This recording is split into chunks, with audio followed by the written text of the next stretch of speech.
પરિસ્થિતિ આ સરકારોએ આ પ્રકારની કરી છે, એ પણ આપણે સ્વીકારવું પડશે. આજે મૂળ માલિક ક્યાં છે? મૂળ માલિક આવી રીતના ભેગો નહીં થાય, સંવિધાનની વાત નહીં કરે, અધિકારોની વાત નહીં કરે, શિક્ષણ નહીં માંગે, રોજગાર નહીં માંગે. એટલે મૂળ માલિકોને આજની સરકારોએ લાઈનો પર લગાડી દીધા છે. લગાડી દીધા છે કે નથી લગાડી દીધા? આજે બેંકોમાં લાઈન, આજે સસ્તા અનાજની દુકાનમાં અનાજો માટે લાઈન, આજે મામલતદારમાં લાઈનો, આજે પ્રાંતમાં લાઈનો, તાલુકા કચેરી લાઈનો, ગ્રામ પંચાયતોમાં લાઈનો.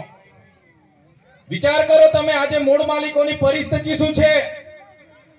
આજે આધાર કાર્ડ અપડેટ કરવા માટે લાઈનો પર આપણને લગાડી દીધા હતા કે નથી? સરકારોએ કીધું તમારા પર આધાર કાર્ડ છે, અગર તમે એના